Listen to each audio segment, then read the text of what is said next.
आप सभी का स्वागत है हमारे YouTube चैनल गुरु भारद्वाज में। दोस्तों, आज मैं आपके लिए कुंडली मिलान सीरीज़ के थर्ड पार्ट में लेकर आया हूं कि जब हम किसी लड़की का कुंडली मिलान कर रहे हों और कुंडली मिलान कर रहे हों हम लड़की की ओर से, तो जो हमारी ज्योतिष ने लड़के के 6 गुण देखने का हमको निर्देश दिया है, उसमें लड़के का स्वास्थ्य और लड़के की शिक्षा देखने के बाद तीसरे नंबर पर उसका चरित्र हम कैसे देखें।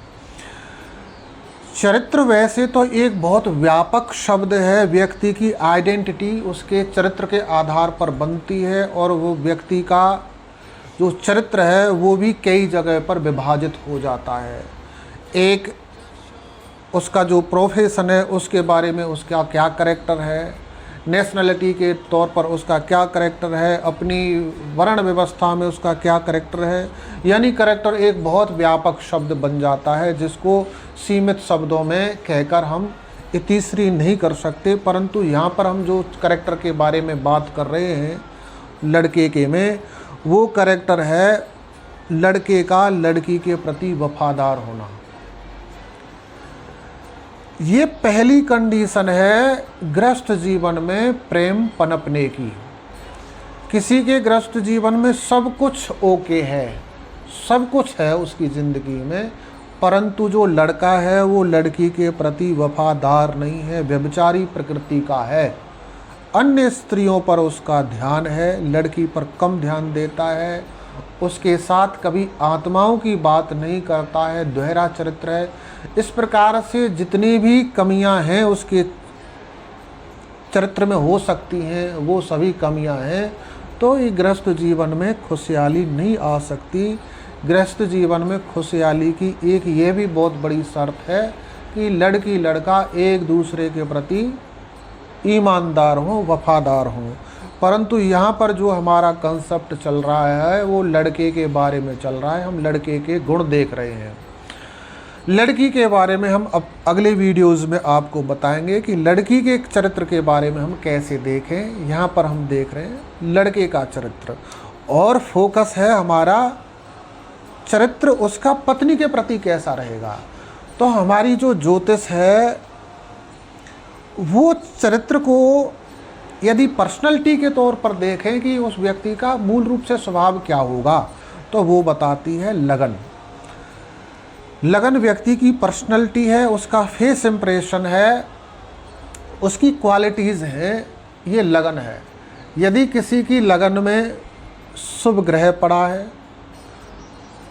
लगने शुभ स्थिति में उच्च राशि में बैठा है, मूल त्रिकोण राशि में बैठा है, मूल त्रिकोण अंश में बैठा है, अपनी स्वराशि में बैठा है, मित्र ग्रह की राशि में बैठा है, केंद्र में बैठा है, त्रिकोण भाव में बैठा है और शुभ स्थिति में बैठा है। कई बार जो शुभ ग्रह है वो शुभ स्थिति में बैठ के अशुभ हो जाते हैं। जैसे शुक्र है सप्तम भाव का वो कारक है, कारक सप्तम भाव में बैठेगा तो वो अशुभ हो जाता है। इसलिए ये भी ध्यान रखना है, ग्रह हर एंगल से शुभ होना चाहिए और शुभ ग्रहों की दृष्टि भी होनी चाहिए लगनेश पर।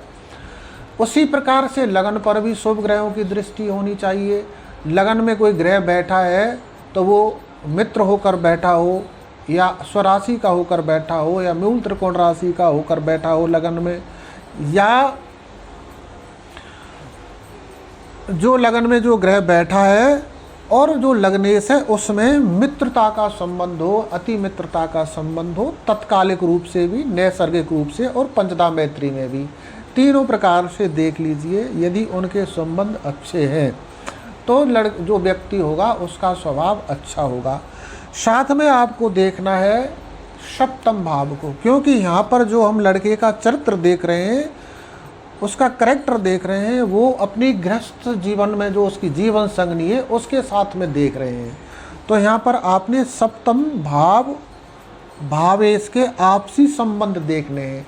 लगन और सप्तम भाव के जो स्वामी हैं उनका षडाष्टक योग ना हो, यानी वो कुंडली में छठे 8वें ना बैठे हों, दूसरे 12वें ना बैठे हों, नीच राशि पर ना हो, शत्रु राशि पर ना हो, शत्रु ग्रह के साथ ना हो, और साथ में आपने नवमांश कुंडली और चंद्र कुंडली को भी उसी प्रकार से देख लेना है।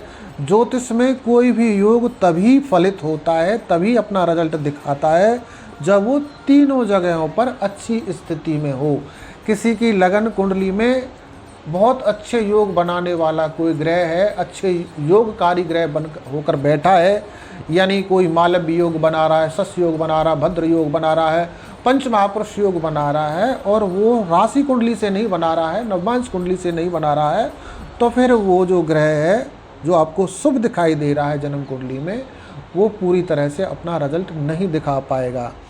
और जो सबसे बड़ी मास्टर की है इस सब्जेक्ट में, इस टॉपिक में, वो है लड़के के शुक्र को अवश्य देखना चाहिए, क्योंकि शुक्र से ही उसके पति पत्नी के संबंध के मिठास का पता लगेगा, उसके डेडिकेशन को पता लगेगा। यदि शुक्र की स्थिति शुभ है, शुक्र मित्र राशि पर बैठा है, स्वराशि पर बैठा है, मूल त्रिकोण राशि पर बैठा है, उच्च राशि पर बैठा है और शुभ स्थानों में बैठा है, केंद्र में और त्रिकोण में बैठा है, किसी पापी ग्रह की दृष्टि नहीं है, कोई पापी ग्रह उसके साथ नहीं है, तो ऐसा जो व्यक्ति होगा वो अपनी जीवन संगिनी के साथ में वफादार होगा, उसको समर्पित होगा, उससे अपनी आत्मा की बात करने वाला होगा, और पति पत्नी के बीच में प्रेम बढ़ाने वाली स्थिति होगी यदि शुक्र अच्छा है तो। क्योंकि गृहस्थ जीवन है वो टोटली शुक्र ग्रह के ऊपर डिपेंडेड है, इसलिए शुक्र को भी उसी तरह से देख लेना चाहिए। और शुक्र को लगन बनाकर, यानी शुक्र जिस जगह पर बैठा है उस राशि को लगन मानकर पूरी कुंडली का विश्लेषण कर लेना चाहिए। इस तरह से लगन, सप्तम और राशि और शुक्र, इन तीनों से अच्छे तरीके से निरीक्षण करके, अच्छी तरह से कुंडली का इंस्पेक्शन करके तब कुंडली मिलान के प्रोसेस को आगे बढ़ाना चाहिए। क्योंकि अभी कुंडली मिलान में बहुत कुछ देखना शेष रहता है। तो दोस्तों, यदि आप एस्ट्रोलॉजी के बिगिनर हैं या प्रोफेशनल एस्ट्रोलॉजर हैं और आपका ये कुंडली मिलान का कंसेप्ट क्लियर नहीं है, तो आप हमारे इस वीडियो को ध्यानपूर्वक देखें और आगे आने वाले वीडियोज़ जो इस सीरीज़ के कुंडली मिलान से संबंधित हैं उनको भी ज़रूर देखें। यदि चैनल पर पहली बार आएँ तो इस चैनल को सब्सक्राइब कर लें, क्योंकि आप लोगों के लिए ज्योतिष का ज्ञान बढ़ाने के लिए बहुत इम्पोर्टेंट जानकारी लेकर मैं इस चैनल पर आता रहता हूँ।